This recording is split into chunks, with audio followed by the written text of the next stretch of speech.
Topic 3 would be economic challenges facing global and domestic business.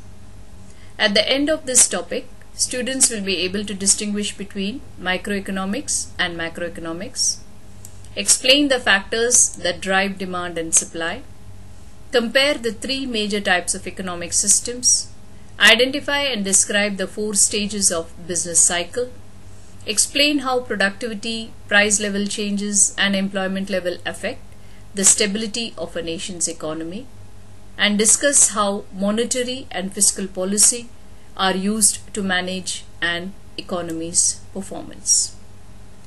Economics is a social science which studies the relationship between unlimited wants and limited resources. Economic activities have direct impact on business operations. Demand and supply decide the production levels, which in turn accelerate economic conditions of a country. Unemployment position, price changes, government fiscal policy, and the business cycles are all decided based on the prevalent economic conditions nationally and globally. Due to the current global economic slowdown called recession, all business operations across the world also have slowed down, causing a lot of panic among the global communities like the governments, investors, employees, and consumers. This direct relationship between economics and business will be the focus of the study in this topic. So what is microeconomics? It is nothing but the forces of demand and supply. Economics is a social science that analyzes the choices made by people and governments in allocating scarce resources. So microeconomics is the study of economic activities that make choices of individuals and small economic units such as families and firms. This information is important for a business to know how much to sell, at what price to sell, and to cover the costs and to earn profits for consumers on the availability of goods and services and reasonable prices. What is macroeconomics? It's nothing but issues for the entire economy. Each country decides how to best use its factors of production, and such policies and choices help to determine its economic system. Though political, social, and legal environments differ in each country, 3 broad economic systems can be identified. Capitalism, also known as private enterprise system, is one. Communism, socialism, which is a government enterprise system, is the second. And the third one is a mixed economy, which is nothing but a combination of the private and the government operations. What are the factors that drive demand and supply? First of all, to understand demand. It refers to the willingness and the ability of buyers to purchase goods and services at different prices. And supply is the willingness and the ability of sellers to provide goods and services for sale at different prices. What are the factors that drive demand? The first one is based on the question, how much to save? The more one saves, less will be the demand. The second question would be, how much to spend? The more one spends, the more will be the demand. And the third will be, how to allocate? Demands change according to allocation. For example, if you want to spend more on education and less on healthcare, demand will be more on education rather than healthcare. Depends on the allocation. Price is the most important factor that drives demand. Whenever price increases, demand falls. Whenever price decreases, demand rises. This is true for all products except a few called luxury goods and very minimal cost goods like salt, newspaper, etc. What are the factors that drive supply?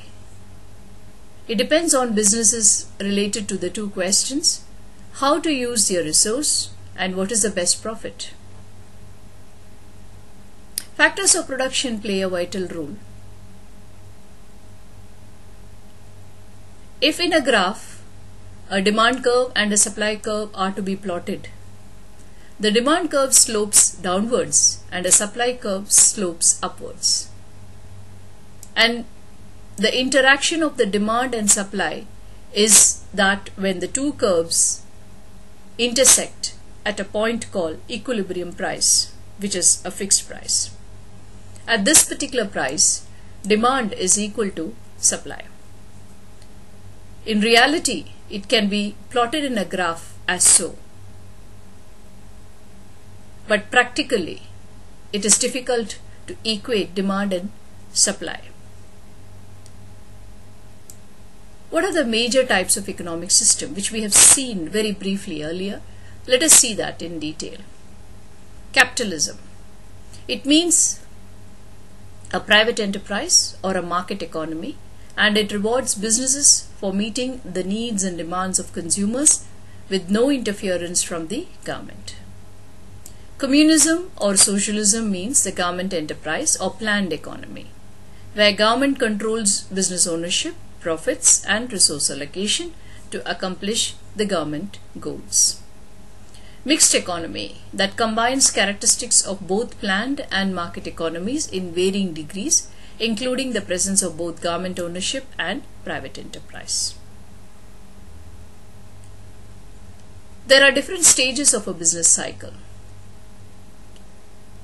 and let us identify the flattening of such a cycle, and let us go through it in the following 4 ways. The first one is known as the prosperity, where unemployment is low and strong consumer confidence and the business is booming. Then comes recession. Here consumers postpone major purchases. There is slowing down of economic activities due to downturn of economic activities. Then comes depression. Recession results in depression when the low peak is reached, which is an unfavorable situation. Famous 1930s called the Great Depressions still holds very bad memories of economic depression. Then comes recovery. Consumer spending picks up, unemployment declines, and the slope starts to climb. And this cycle can have its impact on a global basis. So what is productivity, price level changes and employment levels? There are 2 benefits that are derived from an economic system. The first one is a stable business environment, and the second is a sustained growth. In a stable business environment, the overall supply of all goods and services is aligned with the overall demand for all goods and services, and there is no wild fluctuations in price, and there is good purchasing power. Growth leads to expanded job opportunities, improved wages and better standard of living. Productivity, or the GDP, that is the gross domestic product, is another indicator to measure an economy's growth. If you look at the price level changes, we have to understand inflation. It is nothing but the rising prices caused by a combination of excess consumer demand, an increase in the cost of raw materials, component parts and all factors of production, which is also known as demand pull inflation, when there is heavy demand for products due to a short supply, and cost push inflation due to increase in cost of inputs. There is also a situation called hyperinflation, which is an extreme case of soaring prices, which may not happen always. Consumer Price Index, or the CPI. It is actually a measure of monthly average change in prices of goods and services, and this is done by making a market basket which compiles the goods and services most commonly purchased by urban consumers to identify a common CPI index. Employment levels. Unemployment rate is an indicator also for economic health.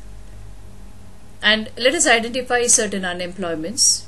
The first one is known as the frictional unemployment. It is a state when employees are temporarily not working and looking for jobs, or we can say that they are in between jobs. Seasonal unemployment. It is a condition where the employees are not working during some months and not looking for jobs. Structural unemployment. It is a situation when employees are not working due to no demand for skill, or maybe they are retraining for a new job. This happens when there is a new technology or when there is upgrading.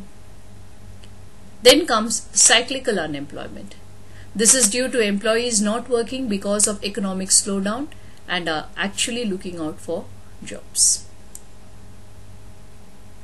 So, the monetary and the fiscal policy. Besides measuring growth and evaluating stability, certain tools are applied to manage an economy's performance. First comes the monetary policy. It is a government's action to increase or decrease the money supply and change banking requirements and interest rates to influence spending by altering bankers' willingness to make loans.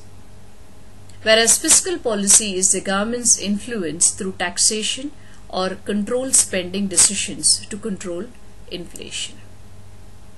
In conclusion, it can be said that the global economic challenges of the 21st century can be achieved only through shift towards information technology, aging population, turns into an experienced, well-trained workforce with also a shift in structure of demand of goods and services, improving quality and customer service, and maintaining the competitiveness of the workforce. So that will be the end of our topic 3. We should be moving on to topic 4, options for organizing small and large businesses. Thank you.